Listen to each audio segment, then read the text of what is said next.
Mr. Scipio, have you run into any guitar forgeries in your time Oh, at the sure. bench? Yeah, sure. Yeah. Oh, totally. It seems like a hard way to go. Like good guitar forgeries, it seems like, oh my God, like the finish work alone is like it's pretty crazy to really fool experts, I would think. Well, Like, it kind of depends. I mean, it depends what the guitar is worth. Obviously, if you're talking Les Pauls or Stratocasters, the first thing that you need is the case. If you don't have a right case for it, forget it. You can't make a good forgery. yeah, So that's one thing. But it's really quite amazing what some people can do. That's just really scary. So good. yeah. I don't know why you'd want to do it. I guess maybe to prove a point. I don't know. It's certainly not to make money, because to make a good forgery. But you have to imagine around before 2007, a 59 flame top in perfect condition, like the real good one, would go for as much as $250,000. Yeah. And after that, the market just dropped. But I mean, yeah, I've seen some that were really, really good, and I've seen some that were really pathetically bad. I just don't know why. I never thought about that, but I did have to deal with that stuff. So I don't know. Did do you still see stuff like that in private practice, or was that like No, I mostly? don't do that anymore. I sort of stopped dealing with a certain way of clients. I just didn't. It just went to the point where it was for me like I'd really like to work for people that play music, and I don't feel like working for people that just have these things and just stare at them and Yeah. know everything about them. And it's not, collecting is a whole subject for something else, for another of your talks, I guess. But to me, it's just a matter of like, I love to work on really nice stuff and then get it back to the people who own it. But sometimes working for collectors can be, it can be really stressful. And the whole thing about working on this stuff is not to be stressed out. It really isn't, like I was talking to my wife the other day about how like I spend a lot of my time just thinking I'm doing everything wrong. And I didn't used to think that way, like, maybe I was doing everything wrong, but at some point you got to get some work done, The collector thing, that it's funny you mentioned 2007, but I didn't mind working for collectors until, it's one thing to collect something, but when they became investments, boy, the whole guitar thing became not very much fun, because then everybody was trying to turn their guitar acquisition into a golf course story of financial genius. And it just like all of a sudden, like things that were like I felt were in the best interest of the instrument, like replacing a cracked bridge plate or something, now everything had to be hemmed and hawed against somebody being upside down in a project. Whereas before, like collectors didn't really mind being upside down as long as they felt like they were being good stewards of the instrument. Or at least I felt like those were the people that I was dealing with. But do you have any experience with that kind of stuff? Yeah, I mean, I've basically went through almost every configuration of working on guitars that you can imagine. I mean, I worked in a factory. I worked for a very fancy store like you did in several, where you are on a salary. And if you're on a salary, you have the luxury of trying to figure out what it is you don't know. As in terms of like, if anybody of you guys and girls that are watching this, work for a store, you should make sure you get paid not by piecework, because that is the worst. It really is. If a store wants you to work for them, they should pay you a salary, because as you all know, store guitars come in and they get accepted for work, and then you have to deal with the fact that the person who accepted it didn't know what they were looking at. So now you have to do this. And I try to take everything out of that configuration or equation by just working for myself, even though I love working with other people. It's just I got thrown under the bus so many times that it was just, well, sheesh, if I could just talk to the customer myself and deal with them, I can figure out right away whether this is somebody I want to work with. So that's what I do right up till now. But I've done every configuration of, working on guitars, and I find that working for myself, I can accept what it is I want to work on, and if I feel unsure that I can do the right thing, I'll be so happy to move it forward to all these people I know that can A, do it better, or B, don't mind dealing with something I don't want to do, because time is short, and you really want to work on the stuff that gives you pleasure and not on the stuff that drives you up the wall. I just don't want to do that. Yeah, I think that's really good advice. As a younger guy, man, I would just, like, I almost felt like it was a challenge to my manhood to turn down projects because I didn't feel like working on it. Now I'm like exactly what you're saying, which is life is short, slugging it out through projects that are tough to bring across the finish line because, it's, for whatever reason, emotionally for me, it's just terrible. It's just terrible. I'd rather spend, say no. But yeah, one of the main sort of things that I would really recommend anybody does is realizing that saying no is one of the most positive things you can do for yourself. If it, so turns out like, hey, this is, I mean, if you work on things long enough, you'll find that, yeah, you get an instinct for a stinker or somebody that's out there to, I get people in, still up to this day, I get people in that try to weasel their way with something that I know is bad. Like I have a guy that he's a collector and he has an early Gibson J185. With that, I mean, between 1952 and 1954, these instruments were made in a very specific and odd way. And like resetting a neck on these things is one of the most difficult ones I know from all the guitars that I've worked on. And these guys come by like 3 or 4 times saying, can you lower the action on it for him? I'm saying, no, it needs an exit. No, can you just lower the action just a little bit? And go like, I told you, the neck is dead straight, the saddle is gone, the action is high, it needs an exit, and that's about $1,200-$1,500. Take it or leave it for the 4th time. And the guy keeps trying it. And I just say, I finally said, no, don't come back with this guitar, or any guitar for that matter. I like the sound of that. Like it really does. Like, I mean, the ones where there's no winning and it's just on and on and on with endless emails and stuff, like a lot of these guys take into consideration none of that when they think about how much they're paying you. Like they're not respectful of the time.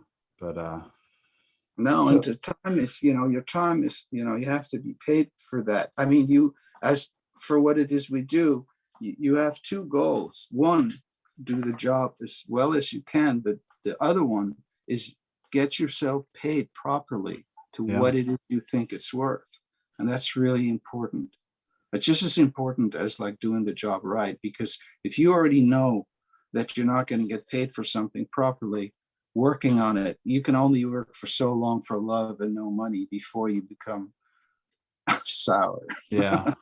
Or it's, and because a lot of repair people I know, they're pretty depressed because what they have to work with. And it's kind of normal, I guess. I mean, if you want to be a guitar maker, if you want to see your name in lights, be a guitar maker, make guitars and go out and you can put your name on them and do everything you want with them.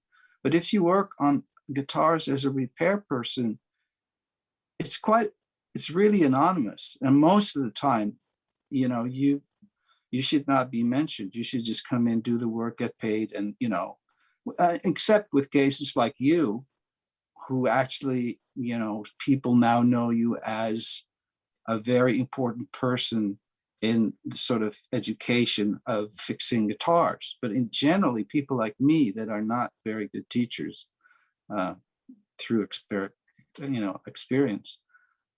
I try to stay under the radar. One of the worst things that can happen to me is like somebody saying, "Oh, you're the man." We're like, "Oh no, Oof. here we go."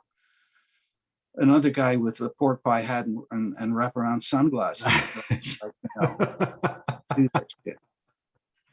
Yeah, It's the worst thing because really, it's just like my sort of pleasure in a guitar is just like you're done with it, and then you think you're done with it, and then you're not done with it, and then the next day you do one more little thing, and there it is.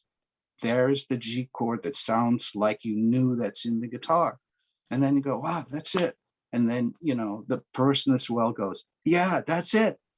And, you know, you get paid, and that's great. That's the way it should be. And it that's the shouldn't way be it like, should be. was that scratch there when I brought it in? Uh-huh. You know, I mean, everyone I know has like stories for that one.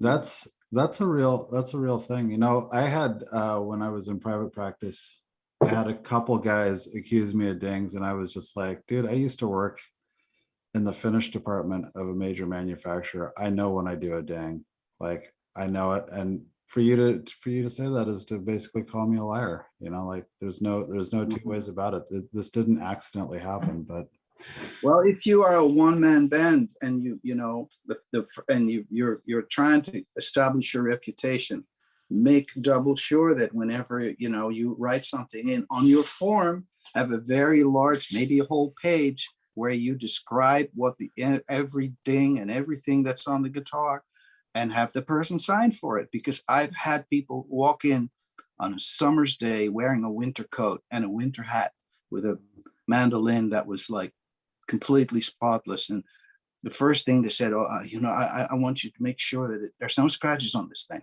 So of course, I smell a rat. I go looking around and I find one dent almost under the pickguard. I said, "Oh, that's in there." And he goes, "Where? Where?" I did it. I said, "No, you got to. There's a ding under the pickguard. F5 mandolin. Sign for it." And he almost didn't want to sign for it, so he signed for it. So I worked on the mandolin, brought it back. First thing he goes, "That wasn't in there." I'm going, no, here, you signed for it. He goes, "That's not my autograph." Oh, I mean, yeah. yeah, you really do get some really head cases, but you know, that's what we have the trebuchet for. You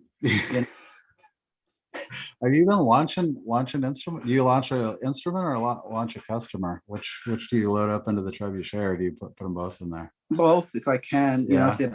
they fit. But you know, it's usually it doesn't really happen that often because really the whole idea is just to move people to another place without giving the feeling that that you don't want to do it. It's more feeling like, well, you know, I know someone who can do a better job on it, which in my case, that's usually the case because I'm really not the best at almost anything I can think of. Like in New York and Brooklyn, there's about 5 people I can think of that can do a much better fret job than I can do. But for certain things, I can do something. Yeah, I think that's good. And you know, like as I get older, you know, like when I was a young fella, I was very concerned with both being the best and that all the work was done to the best of the ability. Oh my God, these guitars deserve, you know, so much. And now I'm like, you know, unless you're a charlatan, I mean, I think there's a lot of room for a lot of different work, and I think there's a lot of Sure. different, There's a lot of broken guitars out there. yeah. And the thing about it is, you know, I mean, for me, the only thing I ever wanted to do is to build a guitar that didn't make me cringe when I strung it up, or Uh-huh. do a repair that was acceptable. Because I never had any technical chops, so to speak of. In fact, my whole sort of like way that I got where I am now is just a string of like accidents. And having done anything that, if you can think of something really stupid to do a guitar, I've done it. That's how I learned. I never had a real teacher. I got hired at this Mandolin Brothers store, which was, for those of you who never knew what Mandolin Brothers is, it was kind of the New York vintage guitar store. Forget Matt Humanoff. He had some really good stuff, but that was very much a star thing in Bleecker Street. Mandolin Brothers was the thing, the place to be, and I got to be the head of repair department. And the reason of that, I had no excuse really to be there, except I know how to make a guitar and I knew something about Guild guitars. But they were in so much trouble that they would have taken anybody. So that was me. And I got all this credit for just being their manager, but I learned on the job. And if you have a room full of destroyed guitars, you learn, as you know, you learn pretty fast. You do learn pretty fast. You do. I threw all the parts I knew in all kinds of little colored buckets. And then, I didn't know what it was. And then, a Baldwin Gretsch comes in and you go like, oh, I know what that key is that I have in that little thing that fits this thing, etc. Go on forever. That thing, I can't tell you how happy I am to hear kind of like this career arc, because in a lot of ways it feels like where a lot of my late in life anxiety comes from, which is, like I've never had, I've never had a repair technique that I was able to pull out of a book. Some of the books are good. Dan's book is really good for a lot of the repair guide, but a lot of this stuff is just trial and error. And it feels like, like I've had this, looking back on it, just this whole run of rolling dice the entire time, like I have no, like if I was to go back, if somebody was to produce all the work that I produced over my career, I wouldn't even know how much of it stood the test of time, like it's very, very befuddling, this job. And I don't know how you would go about writing a book to give a young person a leg up on some of this stuff. Well, I mean, the one thing is like, there's all these blues songs about paying your dues. Mm-hmm. A couple of years ago, it suddenly hit me like a bolt of lightning. I think I paid my dues. You've paid your dues. I did. I mean, I think that everybody that works on guitars that's sensitive to it, when you do something wrong, catastrophically, suddenly, your solar plexus gets get redialed. Mm-hmm. You'll never do it again because you will remember that forever. And it's a really important thing to have. Some people don't have it, but I do. I mean, I don't have much technical chops, but if you break a side once, bending it, you'll remember where you were at that time, and it probably won't happen again. But because some of us are lucky enough to have teachers that teach you, but some of us don't. And I came out of a period where most of Stuart McDonald did not exist. Certainly internet didn't exist. And all my if you look at my tools in my shop, they look like they were put together in like a wood class in 3rd grade. But I sort of figured out, what do I need to make this thing work? And one thing I could say in defense of that, since I'm definitely not someone who has every new tool that comes out every other week, is that if you make your own tool, you'll probably think about the job more, and you might come up with your own solution, which could be quite better than what comes out. I mean, aside from that, every time when Stuart McDonald put out something I really liked, they discontinue it. It's I don't know why. Like there was this thing to clamp frets down. It was a big aluminum bar with 3 little ties on it, and I have one, and they don't make them anymore. And a friend of mine really wanted one, and I had to beg them to look for parts so they could put at least one together. But it's a great tool. Is that the Jaws 3? Yeah, that's what Yeah, it was. yeah. People are kind of up in arms about that. I know that's the one that everybody wants. That Yeah, and I does look have like one, and a, finally, they got me another one that of one of the technicians had parts lying underneath his bench or in his bathroom. I don't know. And mhm. they sent it to me, and it's great. But I gave it to my friend who really wanted it. But I have a lot of old tools that I just picked up and all that kind of stuff. But um, I like I that. it I took me a like little that. while to. I was a little envious for a while for all the new tools that come available all the time until I realized, well, my tool doesn't look that good, but it does what I want it to do, and that's fine too. You know. Well, I've seen pictures of, we did a little pre-interview and I saw your shop. Your feng shui is out of sight. So I can't, like you can have all the brand new red handles hanging there, but to me, like the vibe of your shop is more exciting than a bunch of brand new red handles. But that thing that you said about guys making their own tools and getting really intimate with the work and really like, like there really is something to that. And also that idea that as you're messing with it, maybe you'll pop off with something that's just a little bit more advanced and gives you a little bit of an edge in the repair work. I think is a really important concept too. Like Yeah, that.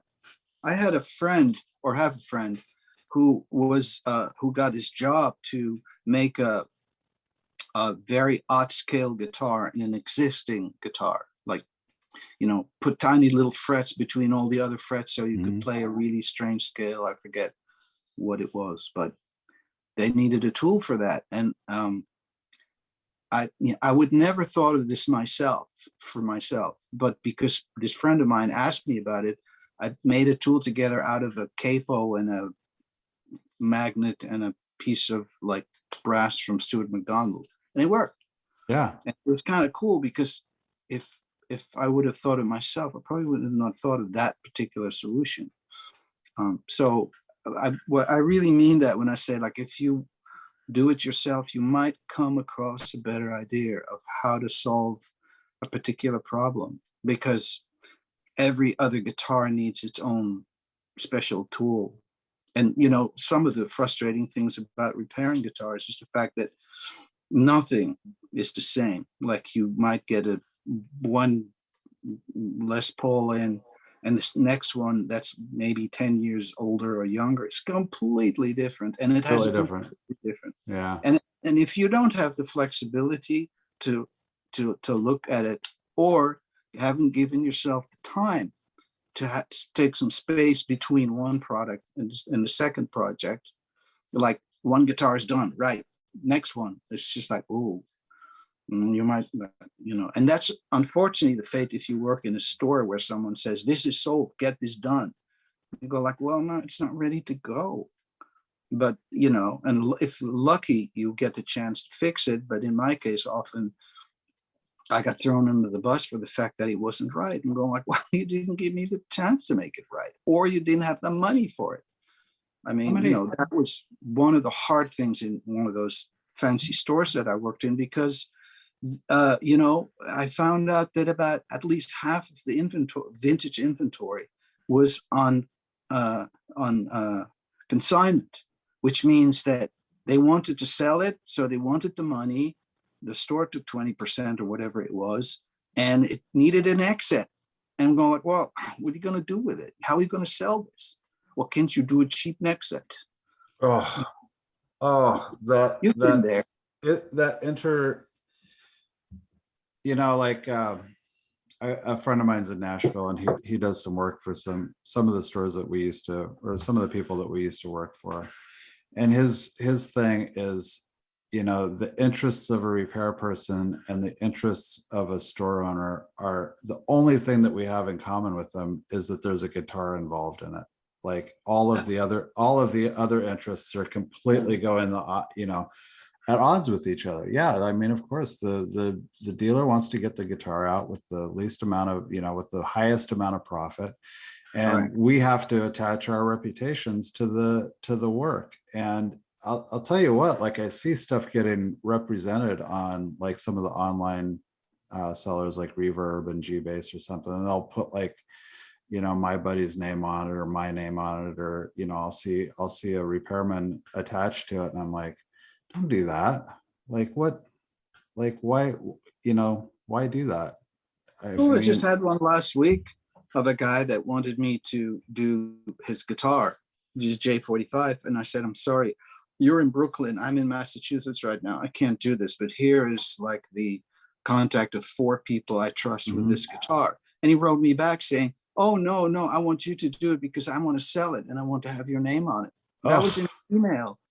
And it was just like, well, that's yeah, why we do stuff, I, I, I mean, I can't, the only thing I can really do say is like, make sure you're independent and that you don't have anyone to tell you what to take in. And then, if you love your work, you'll probably figure it out soon enough what it is. But if you're not independent, I would not be able to, I've never been able to work for, for a factory, be a warranty center, because especially from the time that I started doing this, I do not want to be told what my work is worth and like how am I supposed to do it. yeah, There was a very famous factory that insisted I do half-assed work if I wanted to be a warranty repair person. And you'll be unhappy because all of us want to do the best that we can do. And the only way that we can get better is to be challenged. And if you have like 50 jigs for every, factory job, it's not a challenge. It's like a snooze. it is a snooze. Did you enjoy factory work? Did Me, you? Yeah.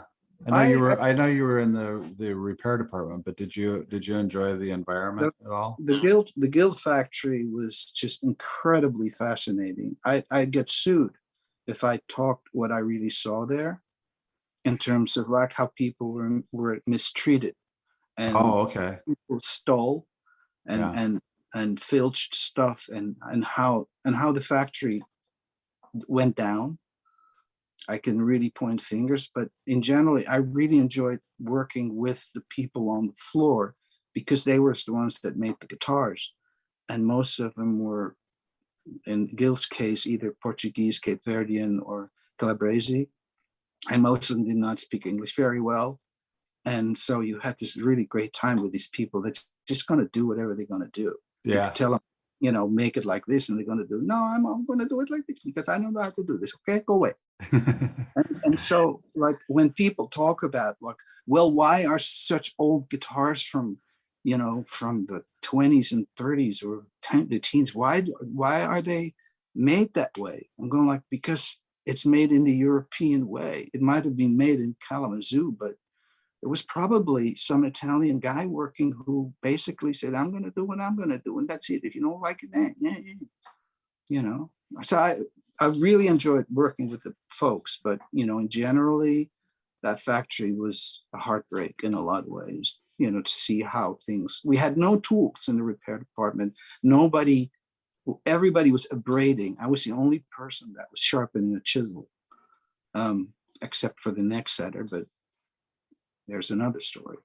But So yeah, there was one neck setter for. no, there were only 2 people in the factory that knew how to loosely attach Oh, okay. a neck and then put so much hot hide glue in it that it stayed together for at least.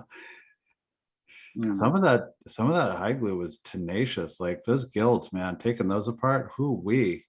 Well, first of all, is they used the same glue urn for a long time, and the glue was like brown and green. Yeah. I think there were some chemicals in there that sort of helped the process. You think But I so? will say, I think from working, talking to lute makers, that they basically think that there is a way of strengthening hide glue with fish eggs. Isn't that something? We had, when I first showed up at Gruns, we had this batch of hide glue that had been around forever that was that green. It was really gnarly looking. And it was purported to be 192 gram strength. And I've gotten a lot of 192 since, and I've never seen anything remotely like it or with the properties. Like it had this beautiful open time and was just ridiculously strong. But Oh, Yeah, if what you should try is mix up some rabbit skin glue mhm. with a little they call it in the sort of trade, they call it isinglass.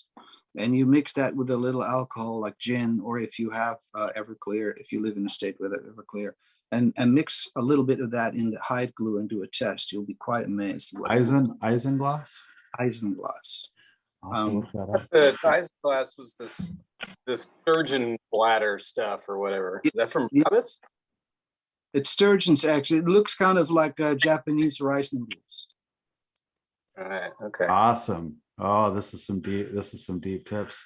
So Mandolin Brothers, how many guys were there? And Flip, speaking of not being very tooled up, I visited Mandolin Brothers. I came up from Groans probably in 2008, and I visited there, and I saw the repair basement, and I know you weren't working in a full shop there, right? Like it was not a like. I left there like so long ago that I never went back down to the shop again. So I Yeah. don't know what they made of it. Basically, it was about 4 benches and a separate room where we had the buffer and the stuff that made a lot of sawdust. Yeah. And for a while, I'd been spraying. There was a big spray booth somewhere hidden in another room and since I sprayed guitars for the fire department, they didn't crack down on me until Giuliani came in and sent his stormtroopers in, and then I got thrown against the wall. Oh my God. But well, it's Staten Island, come on. Yeah. Home of the I New could York. write a book about Staten Island. Basically, Mandolin Brothers, when I got there, it was just a nightmare. There was one guy that was doing a lot of damage and another kid that was trying to help. With the damage, or trying to help the damage go in the other direction? It's too much. But basically what happened was I had to get rid of the person that was doing damage, which was quite difficult. And then I trained the kid who was like this really good, very young kid that could play like Van Halen. And I set him on all his guitars that he loved, and he just went off like a rocket. And then I found 2 more people. And I think at the time when I left, there were 4 repair people, I think. And most of them, 3 of them tried to get a job with me once I started my own shop, also on Staten Island. And most of them are now doing much better than I ever will. I mean, there's Matt D'Ambrosio, who is now the head of the custom shop for Eastman guitars. Mm-hmm. This guy does some stuff on like restorations on archstop guitars that, the ones with the completely destroyed celluloid and the brown shit. He's done stuff on DeQuistos that just blew my mind. I mean, it blew John Monteleone's mind, and we don't figure out how he does it, and he builds archstop guitars, and I know nothing about building an archstop. I know how to maintain them and I love them, but it's one of these things like I never built one. Well, I think if you tried to do everything on lutherie, I think you'd probably go. I think you'd go bananas. Like sometimes I think I should build an archtop, and I'm like, well, there's already plenty of guys building them. Like, what am I going to bring to the table if I throw my? I'm friends with John Monteleone. It's like me building an archtop. Like it's like walking into Vermeer shop or Vermeer shop and going, "Hey, Jan, here's a picture I made of like a chick with an earring. What do you think?"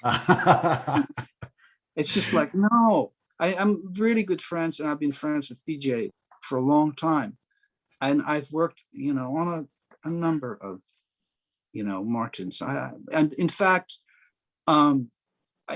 if you would ask me what my benchmark guitars were, all I could think about was probably a 1936 or 7 Domingo Esteso flamenco guitar and a 1917 Martin 021. which was like the most amazing. And luckily, it was the first Martin that I ever got in my hands in Holland, of all places. And, you know, this little guitar that was put together with Brazilian rosewood, spruce, you know, hardwood, tiny little hardwood linings, no zipper around the edge, just the little rosette. It was just a masterpiece of understatement of like beauty of form and wood. So do I make a Martin copy? No, because I love them way too much. And it's just, I work on them and, you know, but it's like if I get a prize era Martin in that needs work, I'm sorry, it goes to TJ, not from my shop to TJ and then back to my shop to the customer. No, it goes straight to TJ. I'm not going to get in between there. You know, I mean, I love the things too much to really, I mean, I can do some basic work on them that I will do, but, you know, replacing the bridge plate, you know, do you know that like TJ does stuff like make bridge plates and leave them out in his window for a year so that they can fade to the right color? Yeah. That's something like, I wouldn't even think of that. Yeah. So It's, you don't want to do that, but you know, I don't know. My time is kind of limited. Is there anybody that wants something really like a specific question about how to do something or how someone else does something or whatever? I think that would be good. Do you want to open it up? Does anybody have any questions for Flip?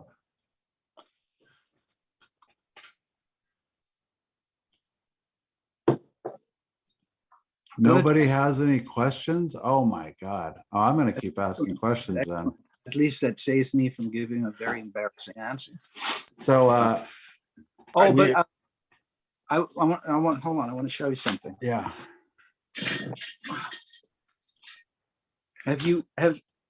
Does this make sense? It's aluminum, it's straight, and it has two little screws in it, flathead, one for the bass side, one for the treble side. And if someone comes in with a guitar in your shop that does not have strings on it and says, could you lower the action on this for me, you know? And you go like, I'm not sure. So what you do,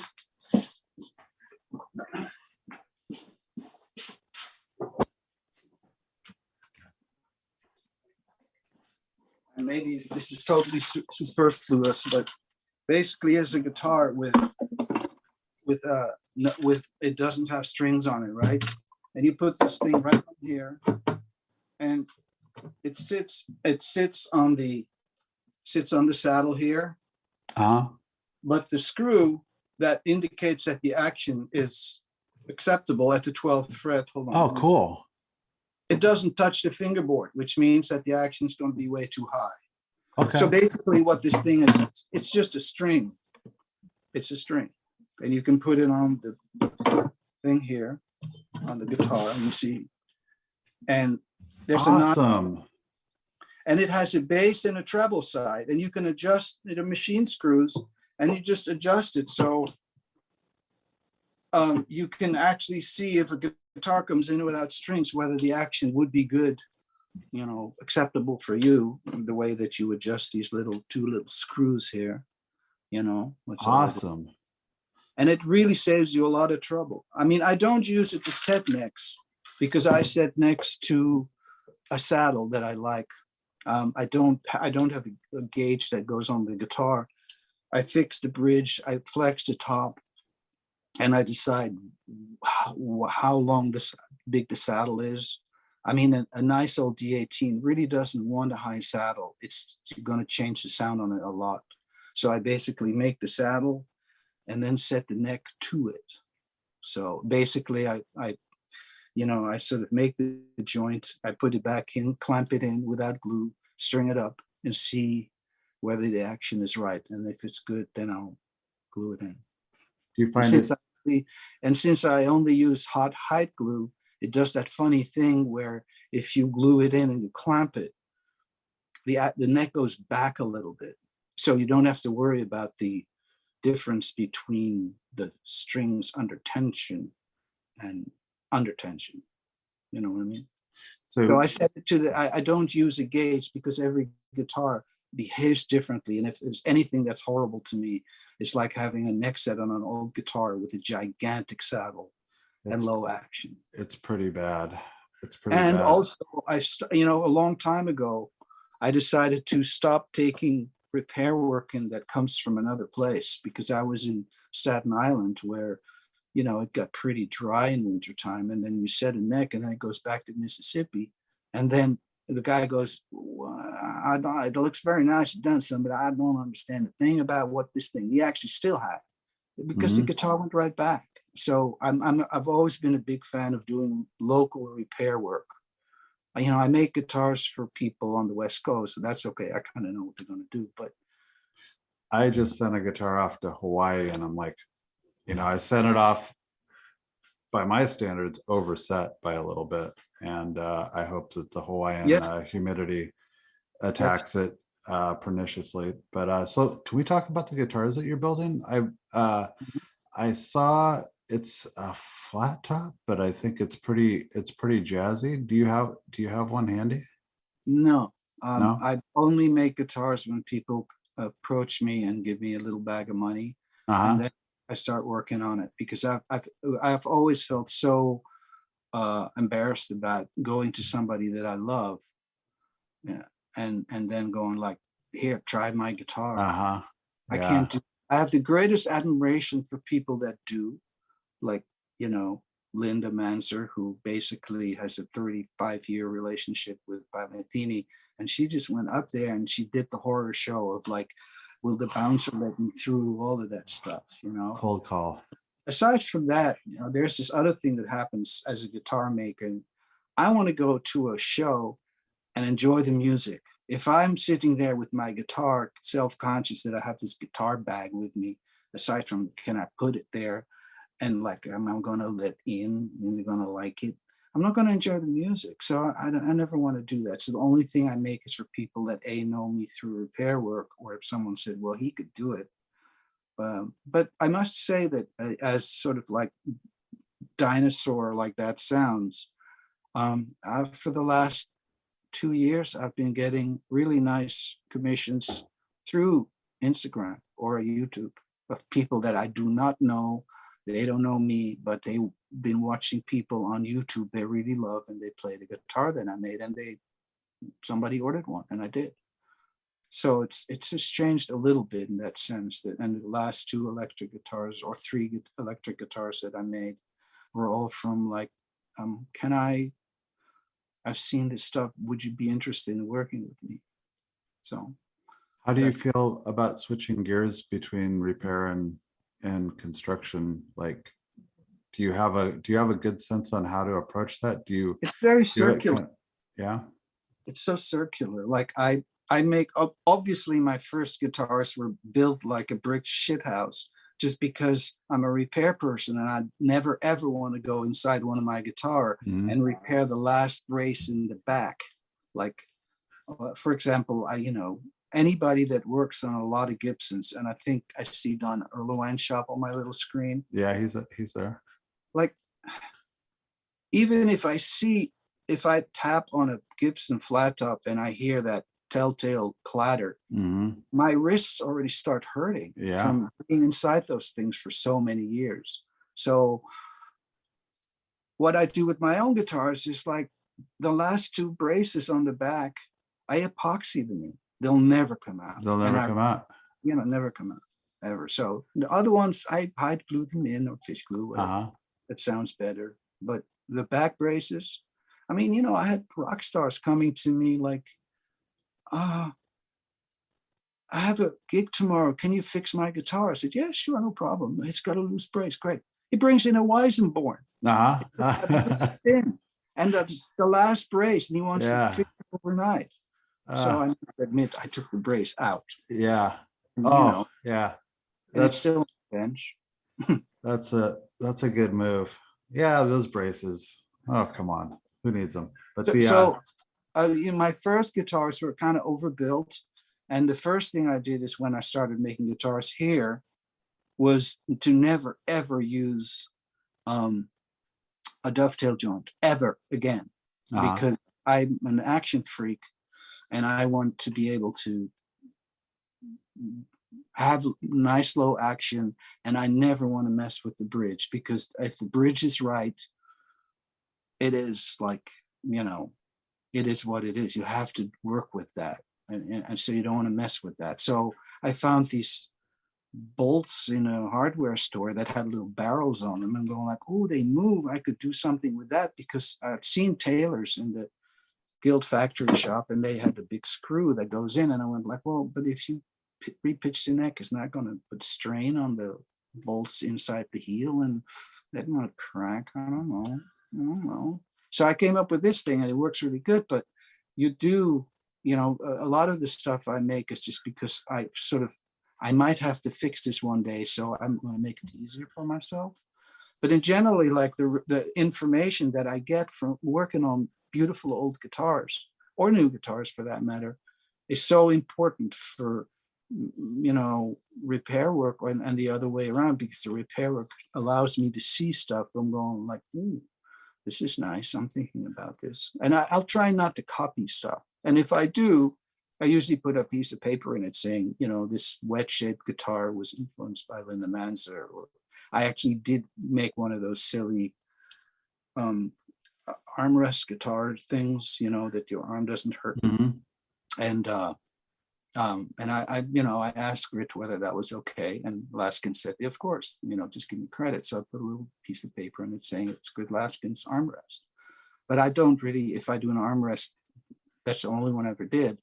If I do one now, it's the hardwood thing that's glued on the edge of the guitar, so the top doesn't get you know, doesn't have this big block on the bass side that, in my opinion, weakens the bass response of the guitar. So, I mean, Yeah, those armrests are really in style. It's crazy to me how much copycattery there is in guitar building that I see, where somebody will do something and then next thing you know, it's just off to the races, and well, you copy, know, copy. it's interesting because I had some stuff like that happen, where I was doing something really simple on electric guitars, and people started doing it, and like,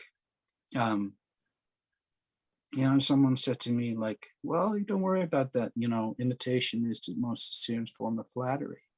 And then, you know, my friend Rafik said that it's not. He said that the admiration he has for the people that he likes most, you know, musicians, were the ones that carved down their own individuality and kept to it. Yeah. I unfortunately, I mean, as a kid, I noticed I was really good at copying things. Like I was always copying stuff from Mad Magazine, all those amazing artists, and I was always drawing stuff, and I was pretty good at it. And then I realized, you know, I'm pretty good at copying things, and I never really wanted to do that, because as we all do, as either guitar makers or guitar repair folks, you have your own voice, and you need it, and you have it. The only problem is, if you start out, it takes a little while to find your voice. And the problem with all the sort of copycat stuff is that it sort of does not, it sort of inhibits your necessity to come up with something that is you, because we all have a voice, whether we bake bread or repair guitars or invest money. You know, you have all your knowledge that you can think of, but if you don't have the instinct of like,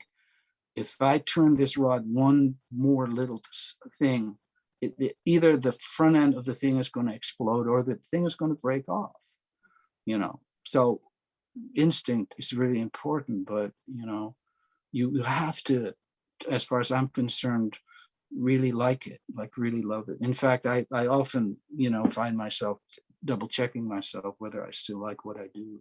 And so far I do. And the way to do it is to challenge yourself into either more difficult repairs, or do something you really like for almost no money, just because this particular person really deserves it. You know, I've had some customers that really paid me, way overpaid me. And once in a while, I'll just sort of do something completely free for someone I know I mean, musicians are fucking dying. There's like all the gigs are live, and you know, for a while, you know, the nefarious Spotify and all these people stealing all the musicians' money, and they're just laughing and they're getting interviewed how smart they are. So live music was for the musicians only way now to make money. So the tickets went up. It's great. And then you know, the pandemic hits, and now we're like going almost back again to having not to play indoor gigs unless you wear a mask and you have enough money in your budget to do the safety thing. Yeah. So yeah, every once in a while, you know, you're working for less money, and depending, I mean, I'm trying to sort of maintain a love affair with music, and you know what it means to me. You know, I mean, most of the time in my shop, it's like very soothing music, you know. And I mean, I had a bipolar student who listens to Jeff Beck at super blasting volume to do his work, and he just ground himself to death with it, you know. So The music part of it is it's pretty important for me. Like, I worked in a shop where I couldn't listen to music. And it made me really disconnected from what I do. Like, you know, like I was listening to, my wife doesn't particularly care for music. And so at work, I wasn't listening to music. At home, I wasn't listening to music. And now I've got, you know, my basement to myself, and I can pump up my jams down there while I'm working. And all of a sudden my relationship with my job is like completely different. Like it's not, you know, I'm an old guy, so I'm not completely free of the guitar grumpiness, but having that music connected again has been a real help for me. And boy, yeah, I I have a mean, couple of really good speakers in my shop in Brooklyn, and you know, they're kind of old-fashioned speakers, and people come in and they'll put in their latest thing that they just recorded because they want to hear what, you know, they want to hear what it sounds like through good speakers, you know. So you know, and I mean, I think part of the way what I do is like you know, I want to stay in touch with what it is that really made me happy as a kid, which was listen to this great music that I didn't understand. I didn't understand Eric Clapton. I mean, and what the fuck? I didn't know any of that stuff. I played classical guitar and a little folk guitar, and you know, pling pling pling. And you know, I couldn't play a line if you beat me. And then one of the first weeks I was at Mandolin Brothers, you know, they had a original issue Flying V in it, in the original brown case. And with it was one of those little Marshall amplifiers that they used on the Blues Breakers thing, I guess. And, you know, I just plugged it in. Oh, I get it. yeah, Or I get it. And, you know, because like a lot of us might not know physically what we're doing, but we know a diamond if we hold it in our hand. And that's really important, that you sort of give yourself that self-confidence that like, I might not know exactly what I'm going to do here, but I know that this is a good thing and I'm going to do it.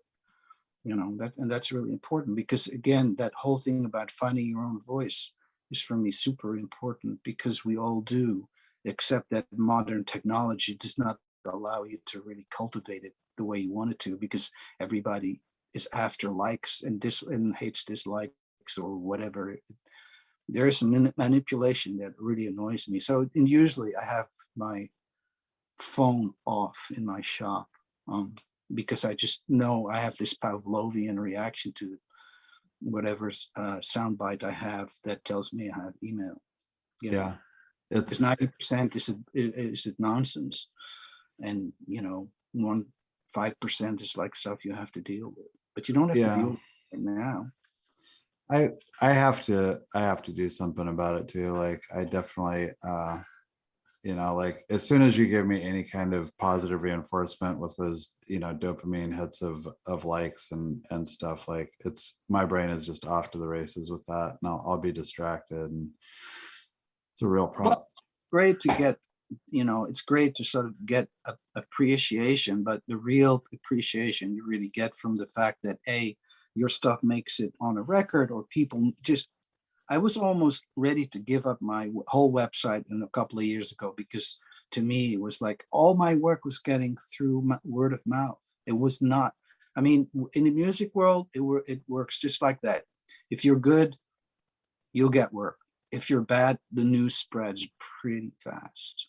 It really does. Yeah. And really, I think it's kind of uncool to sort of, put on Instagram a bad repair you're working on, saying, "Can you believe the idiot that did this?" and blah, blah, and even put the names of the people on it, I hate because that so we're all going to make mistakes. And you're really, I mean, I've done everything wrong, and I'm sure I'll do something wrong again tomorrow. But really, do you have to sort of make yourself look like you're the better? You don't.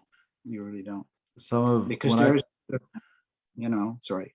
Oh no, go ahead. I was just gonna say, like, when I look back on my life and some of the things that I'm most embarrassed of, it's sticks out like a sore thumb is what a shit talker I was when I was young. Like, I was just so arrogant and always dragging other, because at Gruens we'd get a lot of guitars in that were old and had seen, repair work from back in the day. And a lot of it, we just got done talking about how, there wasn't a lot of information. So a lot of these guys they were trying to make it function, and Right. so maybe they had a coffee can full of fasteners and, some screws got put in some broken headstocks, like, it's just like, for me, like, oh, but that's apparently what I needed, was that ego boost that, like, I had arrived and my generation was gonna, like, fix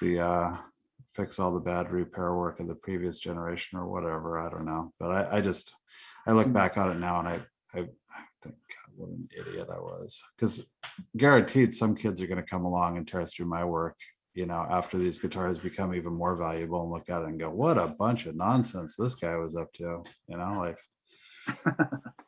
Well, I generally never ever sign any repair work that I do, because if you work on people's instruments, you should treat them like they're yours, and try to do the best that you can with them. And just, if you happen to know the person and you might not be very fond of them for some reason or another, that does not mean you shouldn't do the best that you can.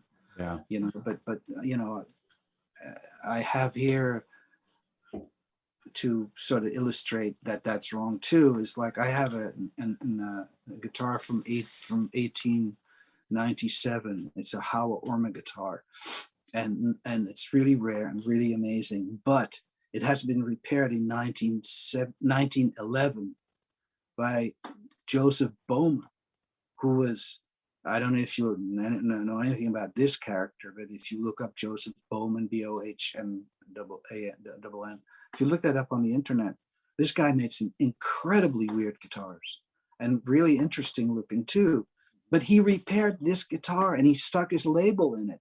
And for me, it's really cool that it probably increases the value of the guitar. But and generally, I don't sign anything. I try to be like as quiet and discreet with the instrument inside as possible. Like, I don't, but I must admit that I decided, like, I'm going to do things the way I want to do them. I don't want to follow the rule. If I don't like it, I'm not going to do it. Like headstock repairs, they're all epoxy. Like broken elf headstock, I know epoxy's a film. The only one where I remember using headstock repair that had a cracked headstock where I used hide glue was a totally mint 1959 Les Paul. And, I mean, yeah, that had to be completely invisible. So I used hide glue and clamped it right and touched it up a little bit. And, you really couldn't tell. But in generally, I'm fine with using epoxy, because everybody knows how much money you spent on trying to fix a headstock that came apart again because they used toothpaste for the first repair. Yeah. I mean, botched headstock repairs are like the favorite of every website, of like, look what they did here, And so for me, it's like, if a headstock is broken, I glue it back with epoxy, and I'm sure there are people that say no, you know, whatever, but they'll never come apart again, and that's really what you want, you know, especially with a headstock. And you know, if you can't, and it, there was a very fancy archtop guitar with fancy maple stuff that I glued back with epoxy, and I told the customer what I was doing, and he was totally fine with it because he doesn't care about the line. I mean, I touched it up, but as you know, after a few years, the repair will show again because, you know, that stuff is a little flexible. So it's, you know, the lacquer starts working again, you know, and it's all fine.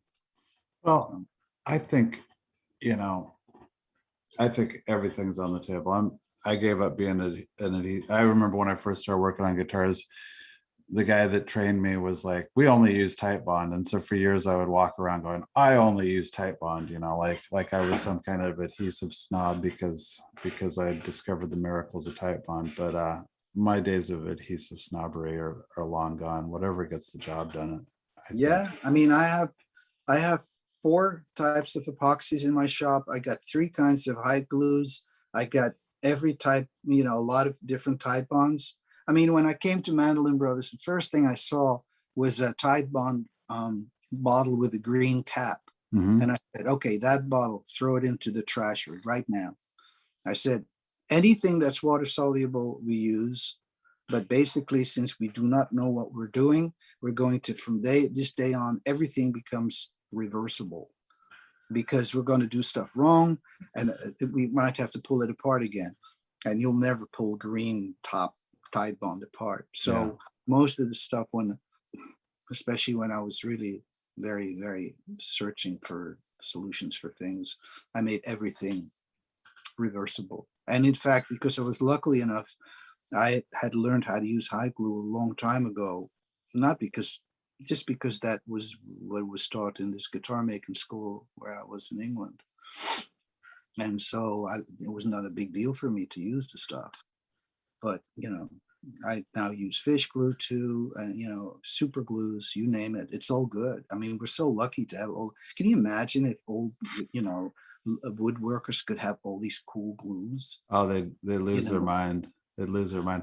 I would trade some of the glues for some of their old finishes, but you know, what are you gonna do? You can't. Yeah, well, You can't absorb those toxicities that they were using in the old days quite as much. Flip, I've had you for an hour. Do you need to get going, or do you need yeah, I to? probably do. Well, It's very nice seeing a couple of you guys out there, and I hope something was useful, or at least Flip, this was really cool, and maybe someday in the future I'll get you back on and we'll keep going because I feel like I'm leaving money on the table right now. I feel like Oh, we well, could gab for hours about this and probably wrestle a few more tidbits out of you. But, hopefully. I'm looking at Dan, looking at me. Hello, Dan. Hi there. Good to see you, man. Yeah, nice you too. It's Good kind to of hear funny. your voice. Yeah, it's been a long time, but your shop looks great. It's a little messy. It's busy. he's Dan, is that a bottle of glue goo gone? Yep, I'm gonna put some of this on some glue and get it off. Yeah, You ever use it? yeah, I've used it. That's good Yeah. stuff. I use that all the time, actually. Well, I got really. Thank you so much for inviting me, and you know, Absolutely. And very that you wanted to know, and you know, you want. absolutely. Everybody unmute and say thank you, Flip. And Thank you, Flip. we'll Thank you, catch, Flip. Thanks. Thank you guys very much. Thanks, Flip.